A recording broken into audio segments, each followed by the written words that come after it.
dia, querido irmão, querida irmã. Mais um dia aqui conosco no Vida Devocional. Esse programa que vem com o intuito de abençoar a sua vida, trazer uma mensagem da parte de Deus para o seu coração. E também é um momento em que nós tiraremos um período do tempo para orarmos pelos seus pedidos de oração. Então, por isso, coloque seu pedido de oração aqui no chat. E além do pedido, coloque de onde você está nos assistindo, né? É uma bênção ver vocês aqui conosco. A gente fica muito feliz com o que Deus tem feito em nossas vidas e na vida dos irmãos. E muito obrigado por estar nos acompanhando dia a dia aqui na IPPTV, a sua TV missionária. É uma bênção servir a Deus. É uma bênção sentir em nosso coração o agir de Deus, transformando, moldando, dando ensinos bíblicos para nossas vidas, e que esse momento aqui, agora, sexta-feira, em plena sexta-feira, seja um momento especial, seja um momento para nós descansarmos nossos corações no Deus que tem todo o poder, que tem a autoridade em suas mãos para cumprir os seus propósitos. E hoje, irmãos, eu quero ler com vocês um texto lá em Tiago, a Epístola de Tiago, irmão de Jesus, capítulo 4, a partir do verso 1. Eu quero ler o verso 1 ao verso 10 desse texto, que vai trazer alguns ensinamentos importantes para nossas vidas. Começa assim: de onde procedem guerras e contendas que há entre vós? De onde, senão dos prazeres que militam na vossa carne? Cobiçais e nada tendes. Matais e invejais e nada podeis obter. Viveis a lutar e a fazer guerras, nada tendes. Por que não pedis? Pedis e não recebeis. Por que pedis? Mal, para esbanjardes em vossos prazeres. Infiéis, não compreendeis que a amizade do mundo é inimiga de Deus? Aquele, pois, que quiser ser amigo do mundo, constitui-se inimigo de Deus. Ou supondes que em vão afirma a Escritura? É com ciúmes que por nós anseia o Espírito que ele fez habitar em nós? Antes, ele dá maior graça, pelo que diz: Deus resiste aos soberbos, mas dá graça aos humildes. Versículo 7. Sujeitai-vos, portanto, a Deus, mas resisti ao diabo, e ele fugirá de vós. Chegai-vos a Deus, e ele se chegará a vós outros. Purificai as mãos, pecadores, e vós que sois de ânimo dobre, limpai o coração. Afligi-vos, lamentai e chorai. Converta-se o vosso riso em pranto, e a vossa alegria em tristeza. Humilhai-vos na presença do Senhor, e ele vos exaltará. Vamos orar? Senhor Deus, eterno Pai, muito obrigado, Deus, por mais essa manhã. Muito obrigado porque o Senhor nos separou para estarmos aqui mais um dia, vivendo essa vida, entendendo que é para a sua glória, que é para o seu louvor, entendendo que nós temos uma missão e devemos colocá-la em prática, vivenciá-la nos nossos dias, nos nossos relacionamentos, nas nossas condutas. Que nós, meu Deus, possamos estar com os corações abertos para ensinar as suas verdades. Nos ajuda, nos auxilia, quebranta os nossos corações, nos dá temor a Ti, porque o temor é o princípio da sabedoria. Nos ajuda, nos auxilia, meu Pai, para os dias maus, e que possamos ser servos bons e fiéis, que amem a Sua palavra, que amem a Sua presença, que amem buscar a santificação. Nos ajuda com os nossos pecados, nossas faltas. Perdoa-nos, e que o Seu Espírito Santo esteja continuando nos encorajando dia a dia a viver a vida cristã de acordo com a Sua vontade. É assim que nós te rogamos, em nome do Senhor Jesus. Amém. Irmãos, o mundanismo não é algo novo. Quando nós estudamos sobre a vida do povo de Israel, por exemplo, percebemos que muitas das vezes eles agiram como mundanos. Até parece, irmãos, que viviam em um grande ciclo espiritual de obediência e decadência. De obediência e decadência. Até parece, irmãos, e a gente percebe isso nas 12 tribos. A gente olha as atitudes dessas tribos após a morte de Josué. O texto lá em Juízes 2, versículo 10 e versículo 11, vai dizer o seguinte, olha, depois que toda aquela geração foi reunida a seus pais, surgiu uma nova geração que não conhecia o Senhor e nem o que ele havia feito por Israel. Então os israelitas fizeram o que era mal diante dos olhos do Senhor. Irmãos, até parece que, fazendo um paralelo com os dias de hoje, percebemos algumas coisas semelhantes. E aí eu pergunto para os irmãos, como está a nossa geração em relação ao mundanismo que nos rodeia? Uma outra pergunta que nós podemos fazer: o que a carta de Tiago pode apresentar para a nossa reflexão sobre um tema tão atual e importante? Quando nós olhamos para a carta, nós perceberemos aqui que essa carta foi escrita por Tiago, o irmão de Jesus. E Tiago, irmãos, era o líder da igreja de Jerusalém e estava escrevendo uma carta geral, uma carta para que fosse lida nas igrejas. Interessante que quando nós lemos essa carta, nós perceberemos cerca de 23 aparentes citações do Sermão do Monte. E em todos esses 5 capítulos dessa carta, nós vemos cerca de 108 versículos de Tiago apresentando e falando sobre 60 imperativos. Nesses 108 versículos, existe cerca de 100 imperativos. Faça, cumpra, sujeite-se, se chegue a Deus, se humilhe. Nós vamos ver isso nessa carta. Mas a pergunta, irmãos, que eu tenho para fazer é: o que é o mundanismo? Primeira coisa, o que é o mundanismo? E aí eu vou pedir o auxílio de alguns dicionários. O dicionário informal, por exemplo, vai dizer que mundanismo é pessoa dada aos prazeres materiais e carnais. O Dicionon online vai dizer o seguinte, olha, mundanismo é a vida mundana, vida de quem só pensa em divertir-se e gozar a vida. Então, o entendimento da pessoa do mundano é que diz respeito ou pertence ao que é propriamente característico do mundo material, por oposição ao que tem relação com o espiritual. São aquelas pessoas dadas aos prazeres do mundo. Mas aí você pode perguntar, mas Samuel, prazeres do mundo, igreja, o que isso tem a ver? Irmãos, é triste ver como o mundanismo está entrando em nossas igrejas.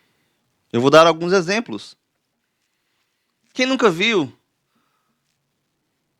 algum Instagram de algum irmão ou irmã que está com roupa sensual, mas que acaba colocando um versículo bíblico para dar ar de espiritualidade? Ou então, um irmão que gosta de academia, que malha, e ali postando uma foto, todo bombado, com um versículo bíblico. A pergunta que eu faço é: por qual motivo, qual a intenção do coração desse irmão e dessa irmã em colocar uma foto que seja sensual, com biquíni, sem blusa, o homem, e o versículo bíblico, qual a intenção de ter colocado? Irmãos, eu creio que não são das melhores. Eu creio que a intenção seja de mostrar, de ter uma autoestima.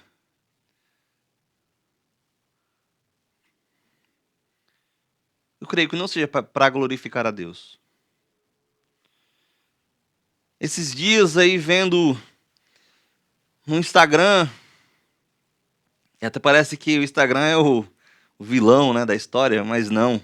É quem utiliza. Culto pet.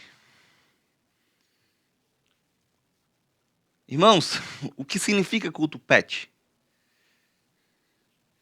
Estão banalizando o evangelho. Estão banalizando as coisas de Deus. Estão banalizando, irmãos, o próprio Deus.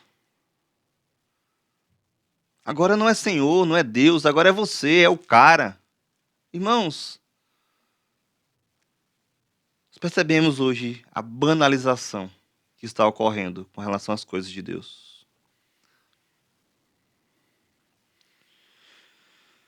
O interessante é que quando o pastor Hernandes, escrevendo sobre essa carta,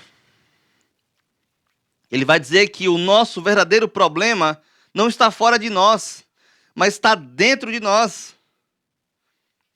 As nossas atitudes refletem o que nós temos dentro dos nossos corações. Se nós falamos, irmãos, que somos calmos, mas as nossas atitudes demonstram o contrário, nós não somos calmos.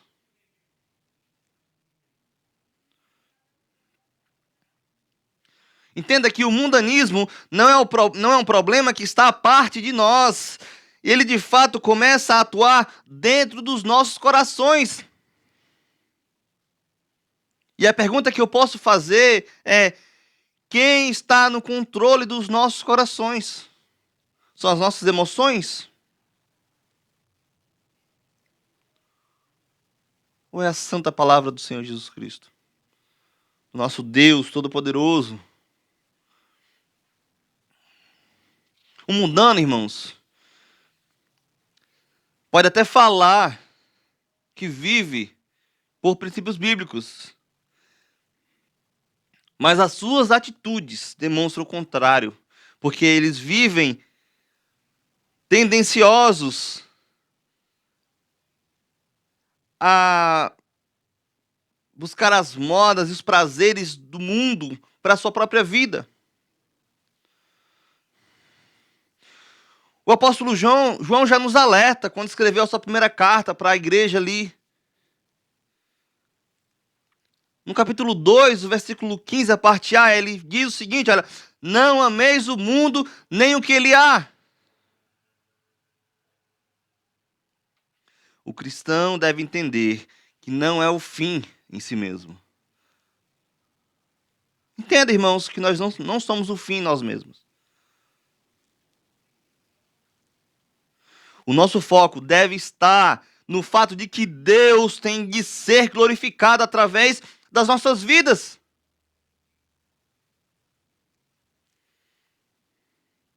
Mas pensando um pouco sobre mundanismo, a segunda coisa que eu quero ressaltar, além do que é, mas quais são os sintomas e perigos do mundanismo? Verso 1 ao verso 4, nós perceberemos alguns desses sintomas.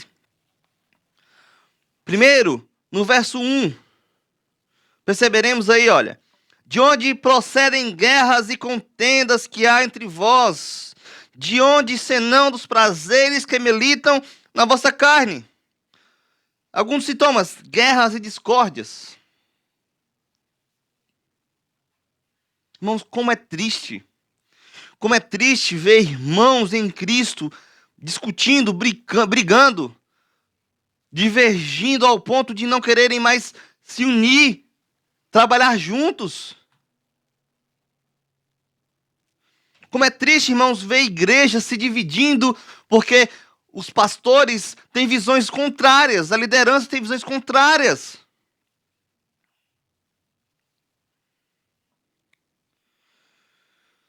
Como é triste, irmãos, ver irmãos nossos em pé de guerra, achando que aquele estilo de vida, aquela forma de vida é a melhor que tem que ser vivida. Mas também não só são esses dois sintomas. Tiago continua falando, a partir do verso 2: cobiçais e nada tendes, matais e invejais, e nada podeis obter. Viveis a lutar e a fazer guerras. Nada tendes, porque não pedis. Alguns sintomas: cobiça. Interessante quando a gente faz um paralelo ali com Mateus 5:28, Jesus falando, né, sobre cobiçar a mulher do próximo, né? E ele faz o paralelo como se já adulterou, né? Se já adulterou em seu coração. Olha como é interessante a forma que Tiago vai falar sobre, Jesus vai falar sobre a cobiça, e a gente olha aqui a cobiça também sendo um dos sintomas do mundanismo.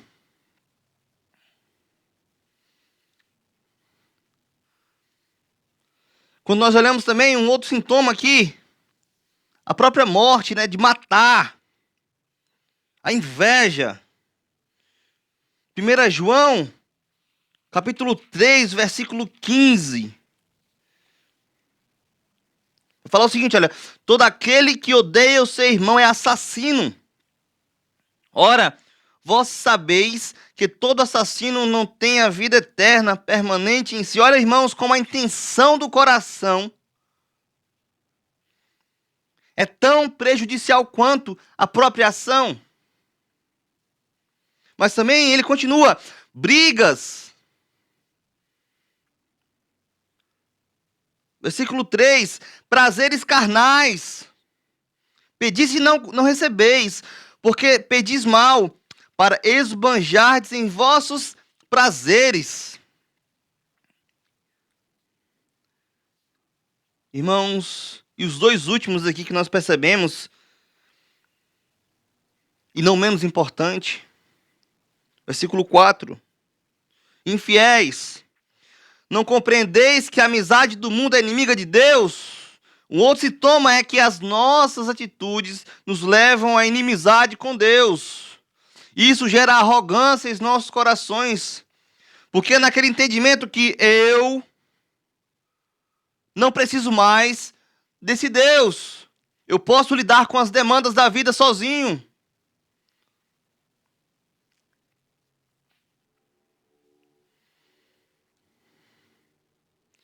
Irmãos, o sintoma principal do mundanismo é a busca pela felicidade, prazer, sucesso e glória pessoal, em prejuízo à vida com Deus. Quantas e quantas pessoas têm andado nessa trincheira de buscar prazer pessoal? Quantos e quantos irmãos e irmãs estão em igrejas que se dizem cristãs, que estão buscando bens materiais, mundanos, em detrimento da vida que ele tem que ter com Deus? O mundanismo e o sintoma dele é viver na perspectiva de que estamos no centro das nossas vidas e não Deus. E olha como é preocupante, irmãos, viver de forma mundana, buscando os próprios prazeres pessoais, nos tornará inimigos de Deus.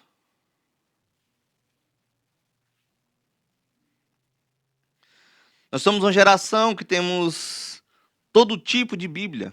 Bíblia da mulher, do homem, do pastor, do líder, do missionário, do jovem, do teen, da criança, da mulher de oração, da mulher de vitória. Mas na verdade, irmãos, a perdemos. Pois não tiramos tempo para a nossa vida de meditação e devoção a Deus. Até parece, irmãos, que nós estamos na mesma situação ali que o próprio Josias, quando foi pedir para fazer uma reforma no templo, que quando encontra o livro estava perdido, estava abandonado. Quantos e quantos, irmãos, estão deixando de lado o que é essencial, o que de fato é importante? Mas também, irmãos, um segundo sintoma, os perigos, né? Primeiro os sintomas, agora os perigos. O primeiro perigo que nós encontramos para o mundanismo é que ele gera em nós uma crise de identidade.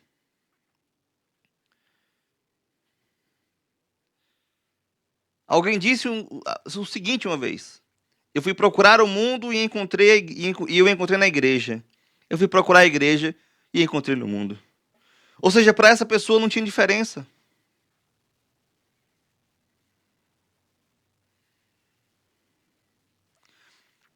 E quando eu falo sobre gerar em nós uma crise de identidade, o mundanismo, irmãos, pode ser pedra e será pedra de tropeço para a nossa evangelização. Como é que eu, Samuel, posso apontar e falar firmemente que o evangelho transforma se eu não vivo essa transformação diária do evangelho em minha vida?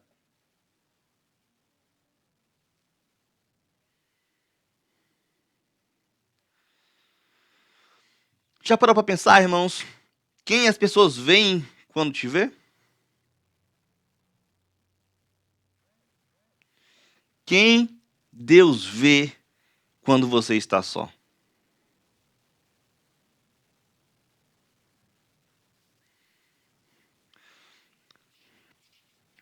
Mas um segundo perigo, além de gerar em nós uma crise de identidade, na perspectiva que nós somos filhos de Deus, separados para Ele, para glorificá-lo, para fazê-lo conhecido, é que o mundanismo gera em nós uma certa perda da unidade com Deus e com os outros. Porque o texto vai ser claro. Os relacionamentos daqueles irmãos estavam quebrados.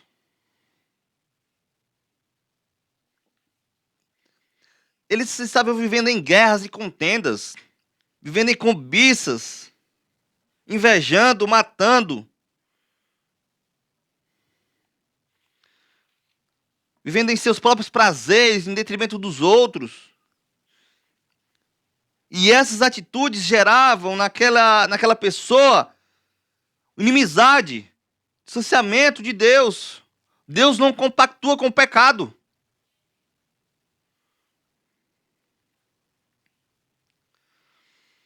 Irmãos, o texto é bastante claro quando afirma que a amizade com o mundo é inimizade com Deus.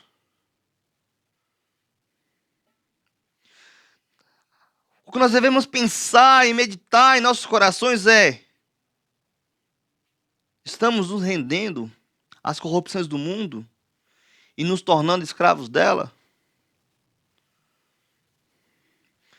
Nosso nível de espiritualidade é medido quando comparado ao nosso zelo pela palavra de Deus e oração. Mas, irmãos, não tem só notícia ruim nesse texto. Tem notícia boa também. Como encontrar a cura para o mundanismo? E nós, a partir do versículo 7, encontraremos uma lista de cerca de 9 imperativos que poderão nos ajudar a encontrar a cura para ele.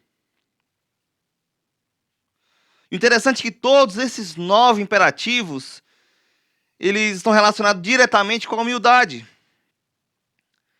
Primeiro imperativo que nós encontramos aí no versículo 7, sujeitai-vos, portanto, a Deus.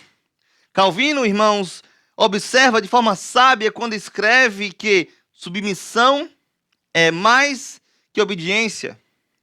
Ela envolve humildade. Devemos ser submissos a Deus, sujeitar a Ele, a mão dEle, o direcionamento dEle, através da sua santa palavra.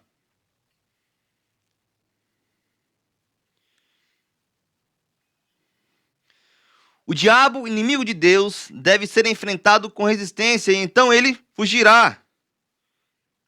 Irmãos, como nós vimos no texto anterior, Deus se opõe aos arrogantes, versículo 6, porém dá graça aos humildes.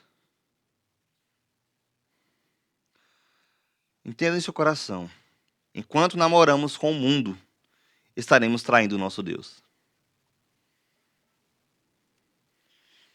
Perceba o exemplo de Oséias